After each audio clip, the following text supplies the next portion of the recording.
ناخد نجم مصر ونجم نادي الزمالك وعضو مجلس إدارة اتحاد الكرة، وصاحب طبعا الشعبية الكبيرة جدا، الكابتن الكبير الكابتن حازم إمام. كابتن حازم، برحب بيك.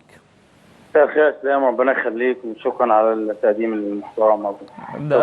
لا ده أقل حاجة يا كابتن يعني. حبيبي ربنا يخليك. أنت عايز جماهير مصر كلها تزعل مني ولا إيه؟ حبيبي ربنا يخليك، ربنا يبارك لك. شكرا. اولا ببارك لحضرتك الفوز الصعب في انتخابات اتحاد الكرة، ويعني اعتقد ان هيكون مهمة جديدة لحازم امام خلال الفترة المقبلة. والله الحمد لله طبعا على كل شيء، يعني واضح ان الامور في جمعيات عمال اتحاد الكرة يعني مختلفة بعض الشيء، لكن الحمد لله على كل شيء ان احنا وصلنا، ونتمنى ان احنا نكون عند حسن الظن. يعني ده تكليف مش حاجه هزار. ان شاء الله هدفنا او هدفنا ان انا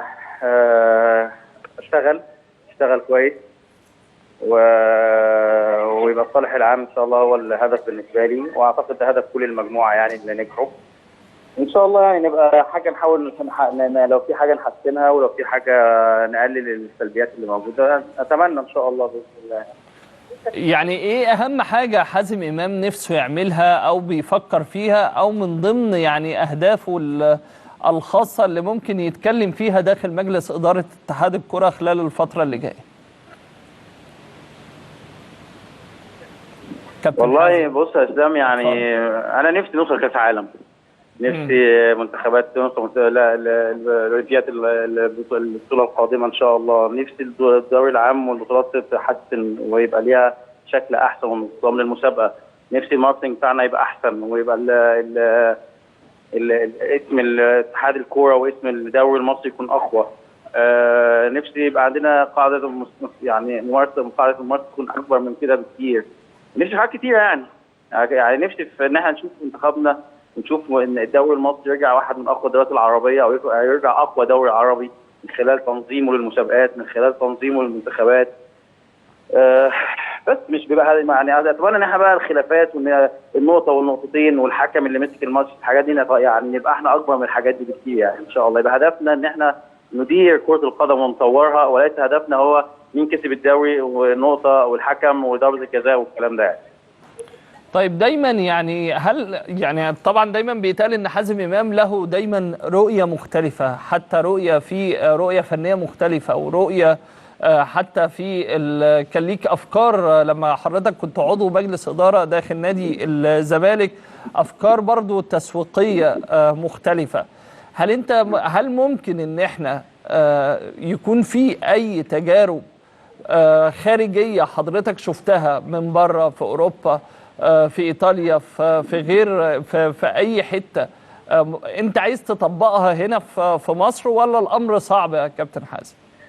لا ما فيش حاجه صعبه، يعني ما فيش حاجه صعبه طول ما انت عايز تشتغل وعندك افكار وعندك ان انت تقدر تطبق الكلام ده في مصر. يعني ممكن في حاجات تاخد وقت شويه، وممكن حاجات تشتغل على طول حسب انت عايز تنفذ ايه. يعني انت مثلا الدوري، احنا السنه دي مثلا من ضمن الافكار واللي دي اتكلمت مع المهندس ثاني ان احنا يبقى في تثبيت الايام اللي بيلعب فيها الدوري العام، ما يبقاش كل يوم في ماتش. ماشي، الدوري العام هو في 7 ايام الاسبوع في دوري عام، يبقى مثلا في خميس وجمعه، او خميس وجمعه وسبت، يبقى دايما محدد الكلام ده، عشان حتى خلي بالك الحاجات دي يعني بتفضل في الذاكره، وليك في علاقتك باصحابك وعائلتك. انت عندك الماتش يوم الخميس والجمعه تروح تتفرج عليه، لو يكون في يعني جمهور في المدرجات، يعني يبقى دايما يوم الاجازه ويوم اللي هو اللي فيه لعب الكوره، وهو اللي تروح تتفرج عليه في الملعب عشان يبقى الملعب زحمه، والكلام ده كله يبقى فيه تثبيت لوقت الماتشات الدوري. وده على فكره بيساعد على التسويق بشكل كبير، ان تبقى دايما اللي بيسوق عارف الماتشات يوم كذا وكذا وكذا، يقدر يسوق بشكل احسن، ما يبقاش الموضوع مشاع ان يبقى الدوري ليه وقت محدد يبتدي وليه وقت محدد يخلص، يبقى كاس مصر بعديها باسبوع النهائي.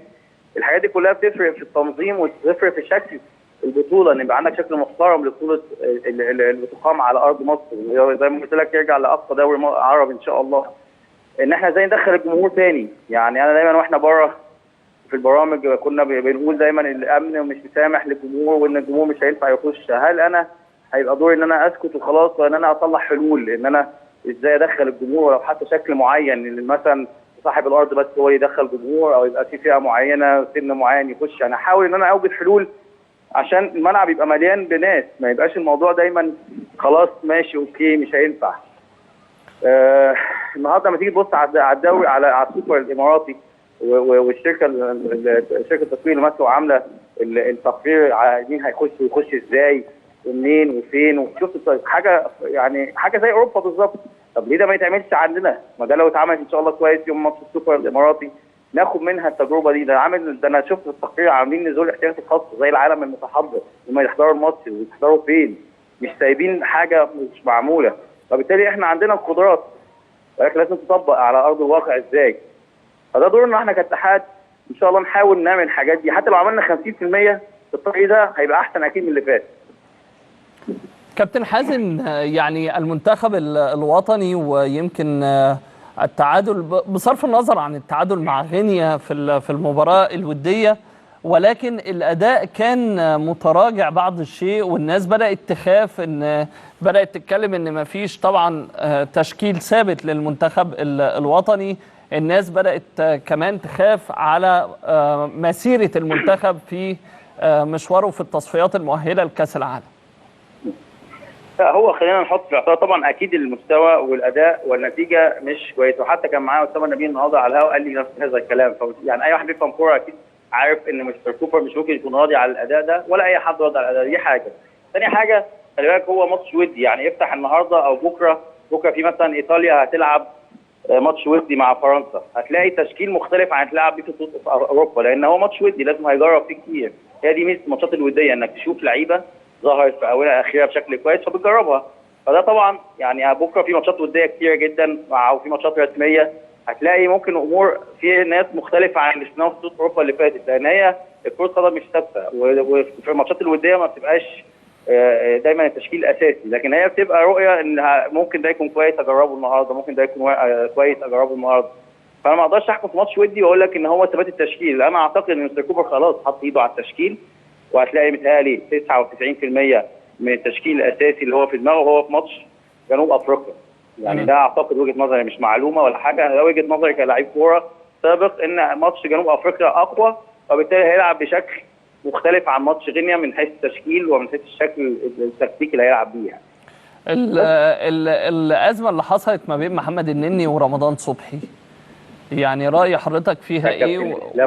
كابتن اسلام صحفي برضه مش سهل. ازمه ليه؟ ازمه ليه؟ لا هي ازمه، ما اتنين بيتخانقوا على لا مش ازمه ولا حاجه. هي النظريه ان رقم واحد عبد الله السعيد، رقم اثنين باسم مرسي، والاثنين طلعوا الشوط الثاني، فما كانش رقم واحد ورقم اثنين، فساعتها اللي بيبقى يعني فايق نوعا ما يخش. فرمضان عايز يشوط، راجل جاي مبسوط.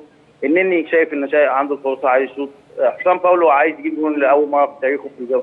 فهي يعني مش ده اللي ضيع الكوره من وجهه نظري، انها بتحصل كتير وبتيجي اجوان، وبتحصل كتير ممكن وما بتجيش اجوان، فاهم؟ فهي مش ازمه ولا حاجه، بس هو غلط. يعني طبعا اكيد ان يبقى المنظر ان ثلاثه ماسكين كوره مش صحيح، بس في نفس الوقت هي مش ازمه، لان زي ما بقول لك رقم واحد ورقم اثنين هم اللي كانوا موجودين، كانوا طلعوا من الملعب، فاهم؟ هو حازم امام هيبقى المشرف على المنتخب الوطني، ولا حضرتك ما بتحبش الاشراف على المنتخبات؟ وانا كنت اتكلمت مع المهندس هاني ابو ريده رئيس اتحاد الكره، واكد لي ان ما فيش حاجه اسمها مشرف على المنتخب وما فيش حاجه اسمها مشرف على اللجان. طيب ما انت هو جاوبت السؤال اللي انت سالته. ماشي، لا ده قرار او ده رؤيه هاني ابو ريده، ولا انت حضرتك ما بتحبش؟ هاني ابو ريده، ما احنا اتكلمنا مع انا في قائمه هاني ابو ريده اللي اكيد كنا متفقين على نقاط محدده بنتكلم فيها، فلما بيجي يتكلم هو كأن حازم اللي بيتكلم، كأن كرم كردي اللي بيتكلم، انها قائمه كانت يعني طبعا احنا دلوقتي خلاص بقينا اتحاد كامل بغض النظر، يعني حتى اللي بره القائمه هيبقى كلنا اكيد. ايوه ما هو اللي بره القائمه ما كانوش صالح العام، لكن قصدي الكلام اللي هو المهندس قاله ده كان كلام قائمه، يعني كلامنا احنا في القائمه، انا كحازم وجهه نظري كده، مهندس ثاني وجهه نظره كده، فهو ده كلام انا متفق عليه تماما.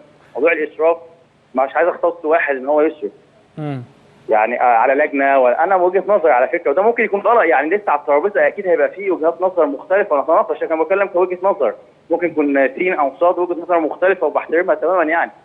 لكن اكيد الكوره هيبقى الناس اللي بتبص على الكوره اكيد يعني اللي بيبقوا لعب الكوره هيبقوا اقرب طبعا اكيد يعني، بس مش لازم يكون المشرف الوحيد. يعني لو حد عايز يقول مثلا في ايه مش هقول له ما انتش فاهم يعني الدنيا لازم تكون بشكل علني وشفاف، لكن اي حد من حقه انه يسال ومن حقه انه يعرف ومن حقه انه يروح التمرين يتفرج ومن حقه انه طبيعي يعني. لكن لما هيجي راجل يقعد، هو في مشرف اللي كان المهندس هنا ابو ريده، اكيد كان هو ساعتها كان هو اللي معين بهذا الموضوع، والحاجات دي على الترابيزه يعني، مش هي دي المين بوينت يعني.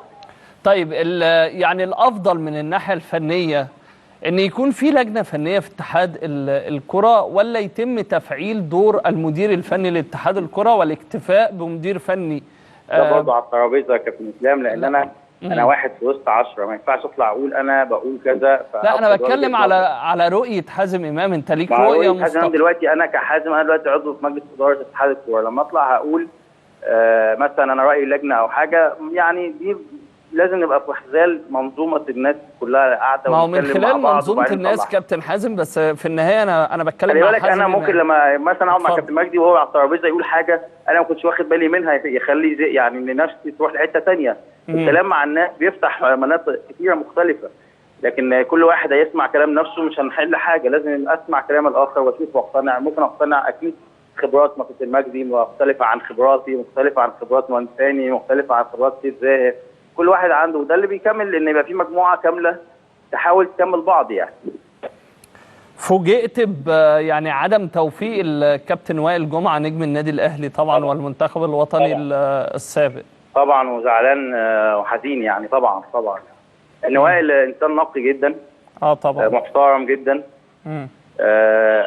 انا هفتقده، عن انا داخل انا وهو جداد، كنا في ظهر بعض وعايزين نعمل حاجه للكوره، احنا لعبنا كوره ومارسنا كوره، فكنا هنبقى متكئين على بعض جامد في المجلس. دلوقتي هو مش موجود، فالموضوع بالنسبه لي مختلف. كان نفسي يعني، وهو يستحق، وانا يمكن يعني بقول ان وائل مش الكرسي اللي هيزوده، بالعكس هو اللي هيزود اي مكان يقعد فيه، بس كان نفسي يكون موجود. وطبعا حزين اكيد يعني، كل اللي اتعامل مع وائل جمعه يعرف انه اكيد لازم هيبقى حزين يعني. كابتن حازم، يعني دايما المشاع عن وعلى فكره هو المهندس حسن فريد برضه راجل فاضل وراجل محترم جدا جدا جدا، ورئيس نادي الترسانة السابق، يعني برضه من الناس المحترمه جدا اللي انا يعني شرفت ان انا عرفته يعني. هو الكابتن حسن فريد، لان هو مش خريج كليه هندسه، لان المشاع عنه ان هو مهندس، لكن هو قال لي لا هو كابتن طبعا، ده نجم نادي الترسانة ورئيس نادي الترسانة السابق.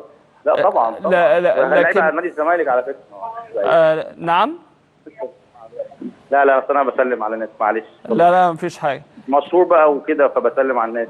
لا يعني براحتك كابتن، ما حدش يقدر يتكلم معاك خفيف يعني. لا 119 صوت عاملين شغل. واضح ان انت زعلان من هم 118 ولا 119؟ 19. اصل قالوا ان في صوت زياده خده حازم امام. ده 120 بقى، بس ليه؟ لا صوت زياده 119 يعني، هو في الاساس 118 ايا كان يعني. دايما المشاع عن اتحاد الكره انه بيخاف من الاهلي والزمالك. هل برضه هيفضل اتحاد الكره بيخاف من الاهلي والزمالك وهيتم يعني بلاقي دلوقتي يا كابتن حازم، هكمل سؤالي بعد اذن حضرتك. النادي الاهلي دلوقتي مثلا عايز يغير لائحه شؤون اللاعبين ويكون في استبدال في يناير اللي جاي، هل ده ممكن يتم الموافقه عليه ويتم التراجع فيه ولا اتفضل. في حاجات انت بتشوف هل ده منطق؟ ما هو يعني برضه اللوائح، انا وجهه نظري دايما، لان انا كنت عايز مجلس في نادي الزمالك، وفي حاجات بتتكلم من وجهه نظر شخصيه كنادي، وفي حاجات انت كاتحاد بتشوف وجهه نظر الناس كلها ايه الاصلح ليها. فانا ما اقدرش اتكلم على كيس معين للنادي الاهلي يعني، لكن انا بشوف ان المجلس اداره اتحاد الكوره بيضع منظومه لاداره كره القدم المصريه، وليس لنادي فقط او ناديين او ثلاثه. الانديه الزمالك والاهلي هم اللي بيكبروا على فكره البطوله، وهم اللي اساميهم بتبيع، وهو اللي الناس كلها في العالم كله بيتفرجوا عليهم. لكن في الاخر انت بتنظم للناس كلها، ما ينفعش تبص لحد فقط. طبعا دول ليهم افضليه جماهيريه كبيره جدا، وليهم زخم اعلامي كبير، وانا يعني واحد من ابناء النادي الزمالك، لكن في الاخر انت بتدير كره القدم المصريه، وطول ما انت هتدير وانت شايف ابيض او اخضر او احمر مش هتدير كويس. دي وجهه نظر يعني. انت بتضع، وعلى فكره الاهلي والزمالك لو شافوا ان اللي اتعمل على الاهلي زي اللي اتعمل على الزمالك او العكس، هم هيحترموك احترام شديد يعني. كابتن، مش هينفع حضرتك تكون معايا وما اسالكش على تولي مؤمن سليمان كمدير فني لنادي الزمالك. شايفها انها خطوه ايجابيه هتفيد مؤمن سليمان وهتفيد نادي الزمالك ولا لا؟ طبعا اكيد فادت مؤمن بشكل كبير جدا، يعني صعب في كرة القدم انك تاخد فرصة كبيرة زي انك تبقى مدير فني نادي الزمالك، في ناس كتيرة جدا كان نفسها في الفرصة دي ما بتحصلش، فهو طبعا ربنا كرمه بفرصة مهمة، وهو كان عند حسن الظن بيه، يعني ما هابش الموقف ما خابش الموقف، لا كان عند حسن الظن واشتغل كويس، وهو مؤهل على فكرة. مؤمن جيلي ولعب معايا في المنتخبات ولعب معايا في الناشئين وكان معايا على طول وحبيبي يعني، ومن الناس اللي انا لما مسكت نادي الزمالك كان في سنه كده تعيين، اول ما مسكت الزمالك جبت مؤمن سليمان كمساعد لهولمن، رغم انه كان ساعتها ما بيشتغلش في نادي الزمالك، كان لسه طالع يعني بدايته مع اتصالات وكده، لان انا مقتنع ان مؤمن بيذاكر مطلع كويس جدا جدا. واسال يعني انا بسال اللعيبه كلهم بيتكلموا بشكل رائع عن مؤمن وتدريباته مختلفه، ويعني انا بحيي مجلس اداره نادي الزمالك ان كان عنده الشجاعه، ودي حاجه على فكره بحيي عليها مستر مرتضى ان هو ما بيخافش، ودي مهمه جدا على فكره، ما بيخافش من حد، ما بيخافش من الجمهور، ودي مهمه جدا. يعني يبيع لعيبه عادي ما بتفرقش، بس هو بيجيب، يعني ممكن تبيعه وما يجيب، ده هو بيجيب بصراحه كتير، عشان كده ما حدش بيتكلم كتير، يعني ممكن الناس تزعل يومين ثلاثه وتقعد تهاجم، بس يروح جايب 2 3 فالدنيا بتخلص. فهو انه يجيب مؤمن ده قرار شجاع جدا، وانا بتمنى ان مؤمن يكمل، يعني لا قدر الله يحصل اي حاجه ما يمشيش مؤمن، لان هو تجربه جميله ورائعه، وانا بقول لك مؤمن ده من احسن مدربين في مصر ان شاء الله يعني، وانا براهن عليه من زمان على فكره جدا، مش من دلوقتي بس يعني كان ليا حديث من سنه ونص. قلت لهم لو مسكت انا كمدير فني انا هجيب معايا مؤمن سليمان، لان اثق فيه ثقه تماما يعني لسه نفسك ان انت تكون مدير فني لنادي الزمالك ولا؟ انا شغوف بكره القدم في جميع احوالها، انا بحب كره القدم في كل حاجه يعني. يعني نفسك تبقى مدير فني لنادي الزمالك؟ بخش على البيت اقعد اتفرج على ماتشات كوره. يعني عيالي زهقوا مني من اول ما يلاقوني دخلت هتقعد تتفرج على كوره، فاهم؟ فانا بحب الكوره بشكل يعني اي ماتش قديم افتح اتفرج على اي ماتش وخلاص. يعني الافضل لحازم امام، او من ضمن حلم حازم امام طبعا النجم الكبير لنادي الزمالك والكره المصريه، ان يكون مدير فني لنادي الزمالك، ولا انه يكون انا دلوقتي هكمل سؤالي يا كابتن. انا قبل ما تكمل، انا دلوقتي في اداره كره القدم المصريه، ده هدفي وده حلمي ان انا انجح فيه ان شاء الله. هل من ضمن احلامك ان انت تبقى رئيس نادي الزمالك؟ احلامي كتير قوي، احلامي كتير. هل من ضمن لكن انا دلوقتي خليني في الحلم اللي اتحقق، ان انا عضو مجلس اداره اتحاد الكوره، ده حلم كابتن. يعني سؤالي مباشر، عايز انجح فيه. هل من ضمن احلامك ان انت تبقى رئيس نادي الزمالك كابتن؟ حلمي دلوقتي ما تقدرش تاخدني مين من شويه، انا ملك الترقيص يعني. ما انا عارف انت ملك الترقيص في الملعب، لكن في الحوارات صعب. لكن انا لا في الملعب انا ما اقدرش اتكلم مع حضرتك. انت زي في الصحافه كده بترقص كويس. لا ربنا يخلي حضرتك، لكن انا بكلم حضرتك كرئيس لنادي. هل هو مش حلم بالنسبه لحازم امام؟ اساسي حاليا النجاح في ليه مش عايز تقولها يا كابتن حازم؟ لان انا مش عايز اشتت نفسي، يعني ايه اللي هيخليني اشتت دلوقتي في حاجه ثانيه؟ لا هو بيكون اشتغل فيهم. هو البني ادم بيكون حاطط قدامه اهداف معينه. هل من ضمن اهدافك ان انت تبقى رئيس لنادي الزمالك؟ بس انا مش عايز اشتت نفسي يا اسلام. انا دلوقتي في اتحاد الكره المصري، بشتغل اتحاد كره مصري، عايز انجح في هذا المكان بشكل كبير، مركز جدا، وان شاء الله ربنا يوفقنا ان شاء الله. كابتن احمد، نادي الزمالك يفضل في القلب طبعا، ونفسي اكون فيه في اي شكل او اخر، بس بعد ال4 سنين. بعد ال4 سنين ننتظر حازم امام يدخل. الله اعلم، ربنا يدينا العمر، بس 4 سنين انت ضامن اكون انا هنا ولا انت هنا؟ الله اعلم. الله اعلم. كان كابتن احمد حسام ميدو ليه تصريحات بيقول فيها ان هو خايف على حازم امام من الفتره اللي جايه، لان ممكن يكون فيها مشاكل كتير وصعوبات كبيره. اكيد هيبقى فيها مشاكل، كره القدم المصريه فيها مشاكل في الانديه وفي المنتخبات وفي الاداره، اكيد فيها مشاكل طبعا. بس انا عايز انجح، فان شاء الله يعني انا اثق ان انا يعني ان انا هنجح باذن الله، عشان هشتغل ان شاء الله. بص الله اعلم هنجح ولا لا، لكن انا عارف ان انا هشتغل، فان شاء الله ربنا يعمل. نصيحه حازم امام لشيكابالا. يا عم عمال تاخدني في حته ثانيه خالص دلوقتي. مش هينفع ان حضرتك يعني انت بتجيب من الشرق ومن الغرب حاجات غريبه. كابتن ما ينفعش ان حضرتك تبقى معايا وما سالش يعني في اسئله محدده. شيكابالا ان هو انا بص اشتغلت مع شيكابالا وانا لعيب، وانا عضو مجلس اداره، وانا مدير كوره ومدرب عام معاهم في الفرقه. احسن فتره التزاما لشيكابالا دلوقتي، واحسن فتره شيكابالا وهو لعيب وانا بلعب جنبه. احسن فتره وهو لعيب وحضرتك كنت جنبه. احسن فتره التزاما ليه دلوقتي، هو لو جاب ال 70 80% اللي كان ايام ما كان من 5 6 سنين مع الالتزام اللي هو فيه دلوقتي هيكسر الدنيا.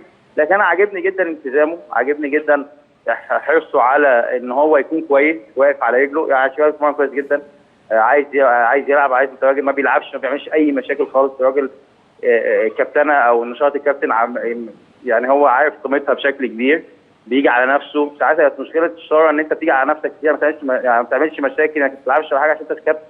وهو يعني اداها بشكل كويس، ولغايه دلوقتي بيعملها بشكل كويس جدا. انا بحب شيكابالا واتمنى له التوفيق ان شاء الله. الزمالك يوافق على احتراف مصطفى فتحي، ولا انت شايف انها خطوه بدري على مصطفى فتحي؟ انا بص، وانا في مجلس اداره الزمالك ما جيش شيكابالا قلت لهم يمشي، جه عمرو زكي قلت لهم يمشي.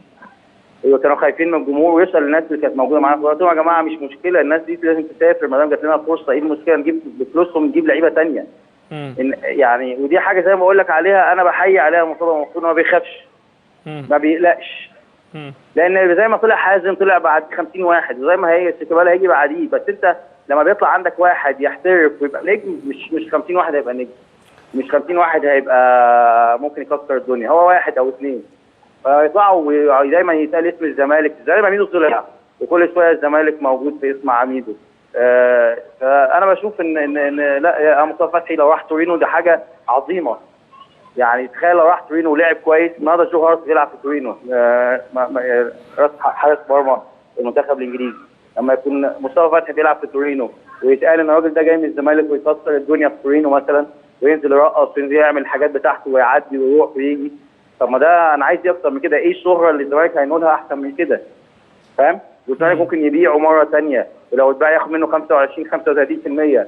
يعني ولد صغير ويدي. بس طبعا اداره الزمالك يعني ادرى مني، ما اقدرش انا افتي برضه، ده شغلهم وهم عارفين عايزين ايه. الزمالك لكن انا بقول لك، انا وانا في مجلس الاداره كنت عمرو زكي او اي حد كان بيجي له عقد احتراف بقول لهم يمشي. يمشي فلوسه كتير، تيجي مكانه نجيب حد تاني. الزمالك هيقدر ياخد بطوله افريقيا ولا هيواجه صعوبات؟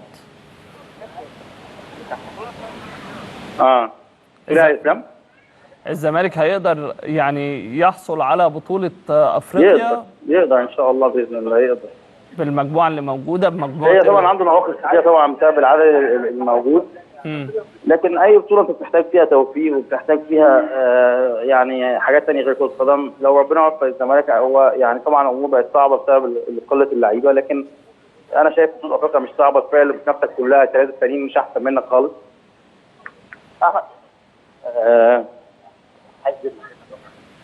فيعني الموضوع مش صعبه يعني ان شاء الله. يعني مع عوده علي فتحي يبقى عندك برضه 4 بره او 5 بره ان شاء الله. يعني هي مش صعبه ولكنها مستحيله يعني. اخر سؤال، يعني راي حضرتك في تولي حسام البدري كمدير فني للنادي الاهلي، وشايف ان الاهلي هيرجع بقوه خلال الفتره اللي جايه، وهل في البعض بيقول والاهلي ما بعدش يعني. الاهلي بطل الدوري يا جماعه السنه دي برضه. انا ما اعرفش الناس حساني ان الاهلي انهار. الاهلي بطل الدوري واخده قبلها ب3 4 اسابيع، فما فيش حاجه انهيار ولا حاجه. لكن هو الطبيعي ان يبقى في زمالك واهلي.